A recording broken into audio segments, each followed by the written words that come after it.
Those who follow the happenings and goings-on of the tech world might be aware that Flash is dead, or at least dying. Soon all browsers will stop supporting it completely as it's just too much of a security risk. So if you don't know, now you know. If you fancy another play of Punch President Bush, you should probably get it in now. Anyway, that news is a couple of months old now, but still it's got me thinking about the good old days of playing cheap Flash games on the internet, shoving best free games into Google and being launched into a world of easy pleasures. Simple times. Some folks from that world went on to bigger things though, and one of those is Ed McMillan. Ed cut his teeth on the world of Flash games back in the early mid-noughties, most of which can be found on his Basement collection, available on Steam.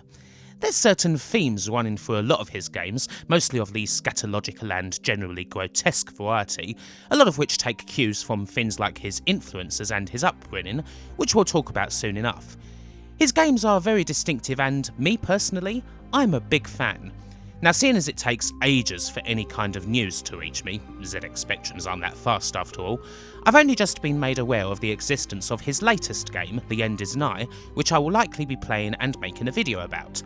But I kinda wanted to revisit the two big games he did before that, seeing as they're both ones that I spent so much time with. You probably know them yourself. Anyway, let's look at two of my favourite games, Super Meat Boy and The Binding of Isaac. Super Meat Boy's origins can be traced back to 2008, when its predecessor, Meat Boy, was released on Newgrounds. As far as Flash games go, it was pretty damn awesome. Sure, the keyboard controls do make it somewhat difficult to revisit these days, but the building blocks of what the game would become were already there to be seen. This game, popular as it was, also fell foul of Peter. You know, as anything with meat in the title is kind of bound to do. It was also the final step in McMillan and his team, Team Mike, which soon became Team Meat, to get offered the chance to make a game that would end up, originally, on Xbox Live Arcade. While they'd already had a fair few well-liked games to choose from, Gish, Ether and what have you, Meat Boy was the most recent one, and also, in his words, something of a safe option, a straightforward, highly challenging platformer.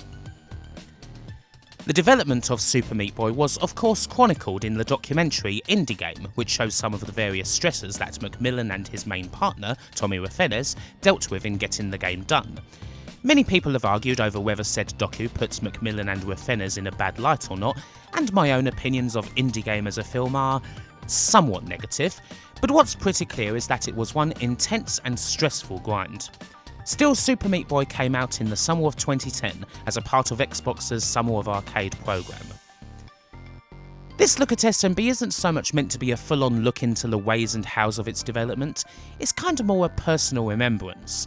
Super Meat Boy quickly became a very addictive game for me, as well as a heavily stressful one.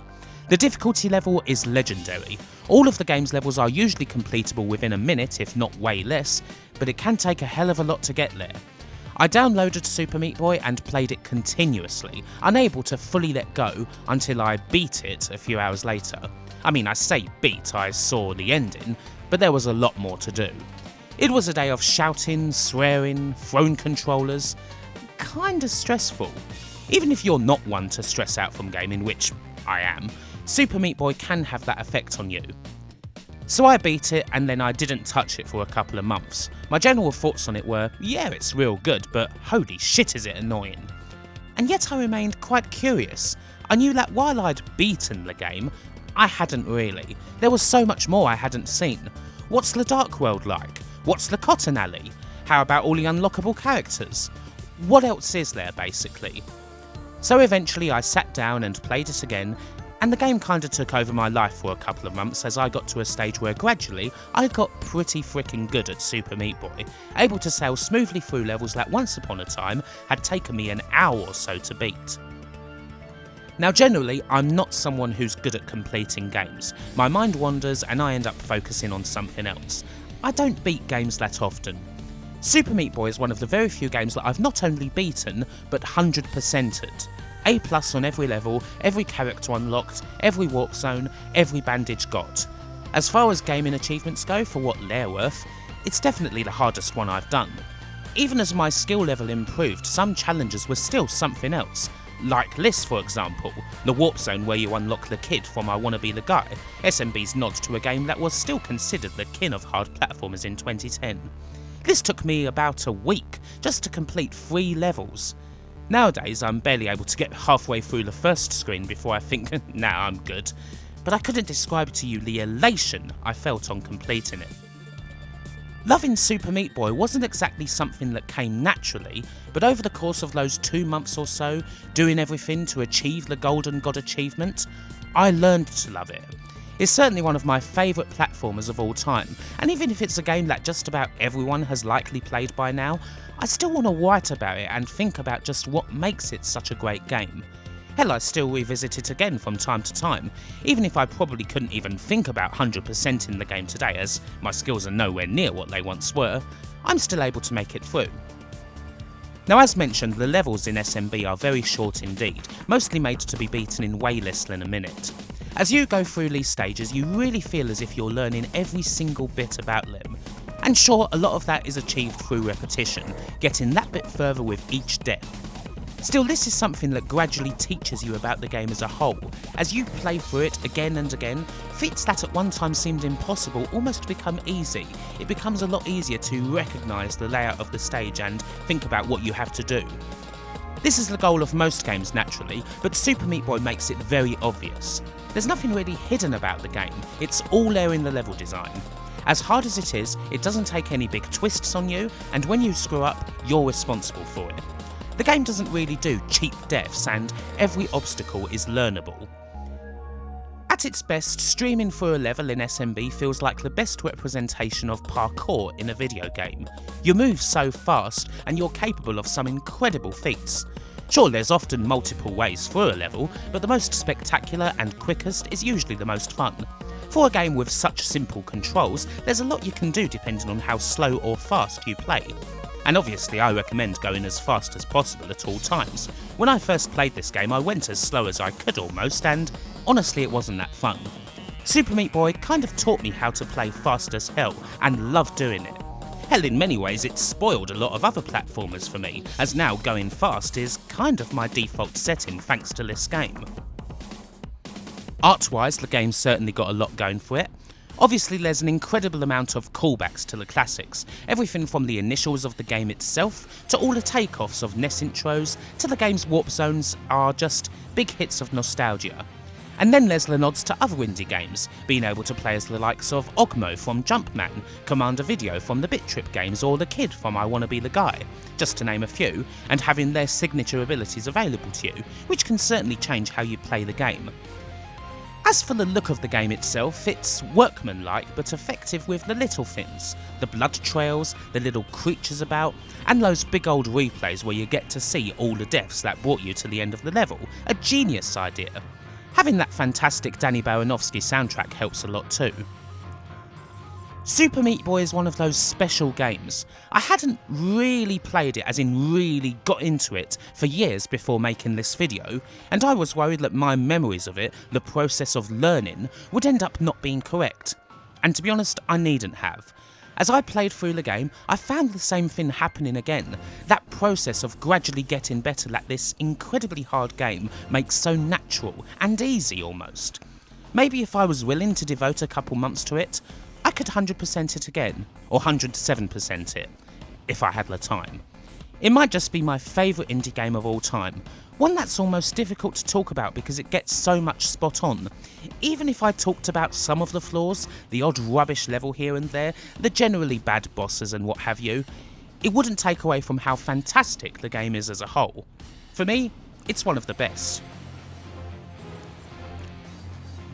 The success of Super Meat Boy brought Ed McMillan into a spotlight that he, like others in the indie world, wasn't exactly comfortable with. As positive as the final result was, he did kind of feel that there was something else he could do. And the very next year, that something turned out to be The Binding of Isaac. Whereas SMB was a clear winner, certainly on release, Isaac was kind of different. First off, it was originally a Flash game, and a very random one at that, a whole bunch of new and old mechanics thrown together to make something much more unique than SMB. Secondly, the themes it dealt with were quite controversial, the art style much more graphic than SMB. Ed wondered if Isaac would end his career just as it was getting off the ground. If Super Meat Boy was motivated by Ed's love for things such as classic Nintendo and graphic novels, Isaac was if anything even more personal, motivated by Ed's childhood upbringing in a very religious household. And how controversial would that be? I mean, religion's always a touchy subject, innit? It's a much harder sell on paper than something like SMB, something that the likes of Xbox would perhaps not touch, for example.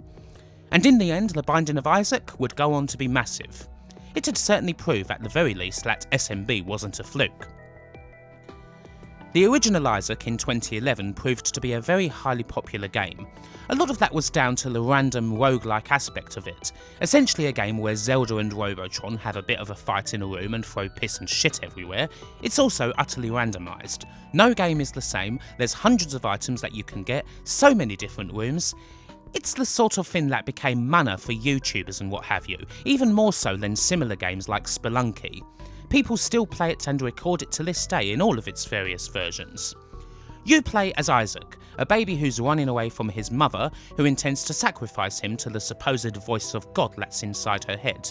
Indeed, it's based on the old biblical tale of Abraham and his son of the same name. It's all very frailty indeed, with a thick subtext of infanticide doubling up as religious indoctrination, brainwashing your children before they even have the capacity for rational thought. The world under Isaac's house is filled with gross drawings and creations, all of which have a certain immaturity about them. Again, doodling such things was something Ed McMillan did a lot growing up. There's a lot that's personal about Isaac and much to break down here, although the gameplay often comes first. Much like Super Meat Boy, I had a fairly complex history with Binding of Isaac.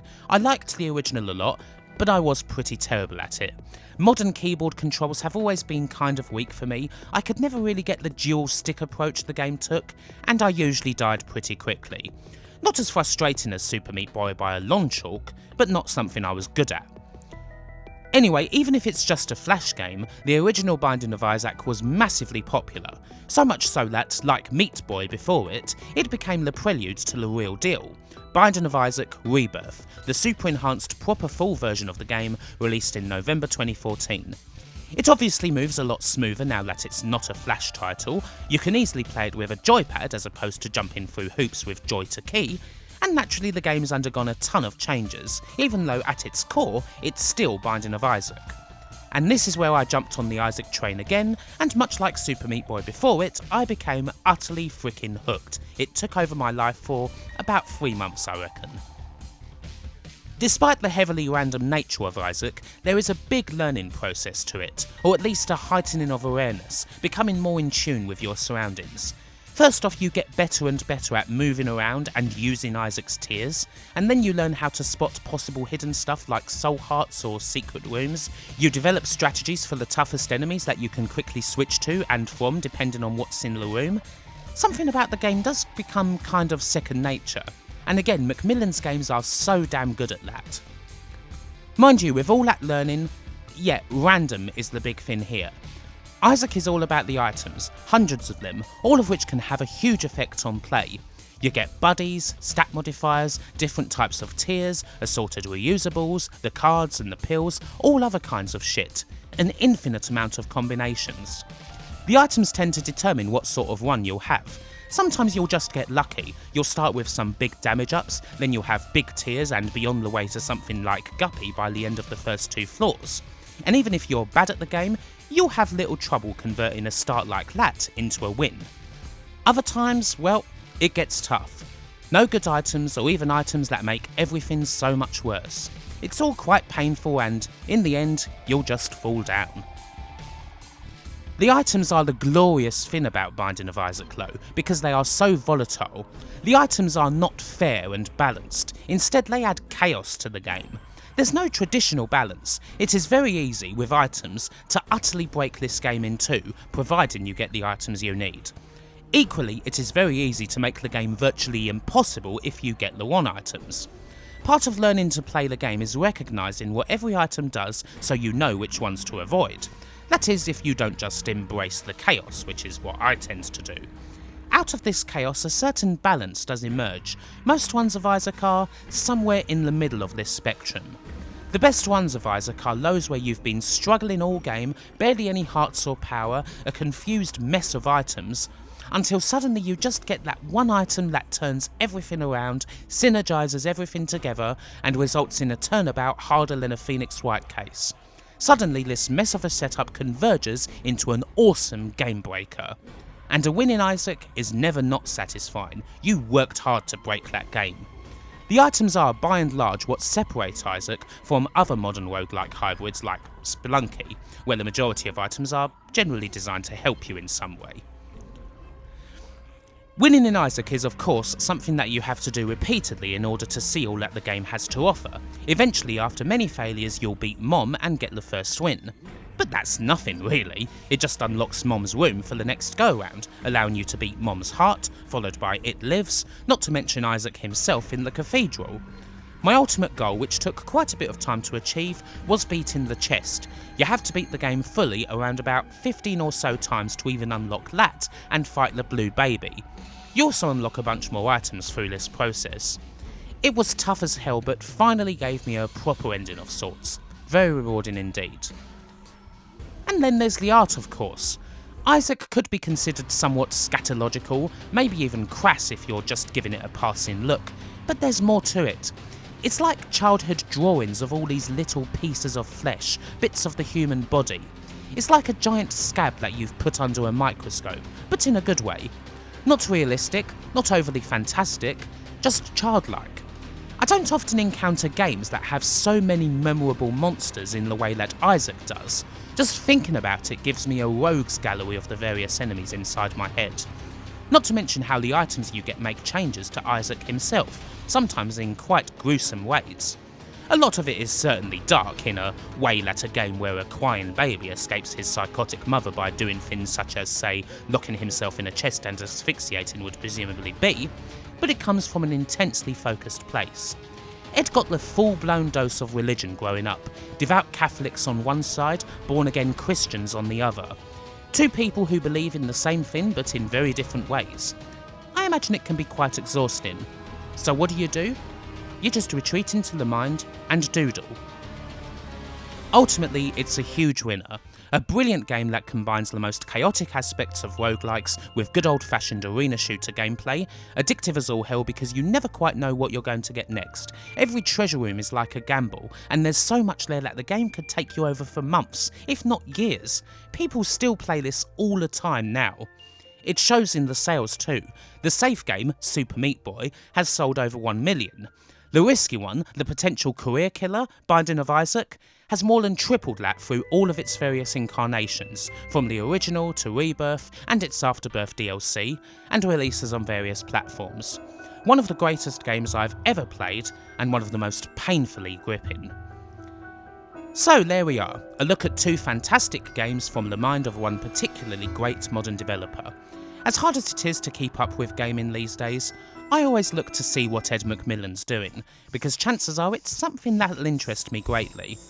Now that I'm ready for The End Is Nigh, I'll likely get a similar experience out of that. We shall see. But for now, we'll close the chest on this one and say wherever you are, whoever you be, have a good one, and I'll see you later. Bye for now. For this video, I would like to thank the following: Adam Schaefer, Andrew Dalton, Andy Capt, Audie Sawley, Carly, Conformist, Daniel David Taylor, Dustin Cooper, Gary Pinkett, George Newton, Ghostly Spectre, Grayson Blackpool, James Idd, James Loveridge, Jason Durso, Jason Goy, Jason Leach, Jason Stevens, Johan Eriksson, Josh Jensen, Elle O'Brien, Lee Norris, ManagerSim.net, Mark Heslop, Mark Johnston, Mark Whittington, Martin Pataki, Nanette McCrone, Olaf Albeen, Pete Morris, Peter Jack, Peter Sidorn, Phil Taprog, Rachel Maxwell, Romeo, Ryan Wyatt Coleman, Sammy Lee, Seth Robinson, Simon Gulliver, Taylor Armand, The Unnatural, Tanyo J, Twisted Scroat, Vishar D, Yurka Operator, and Zach Roach.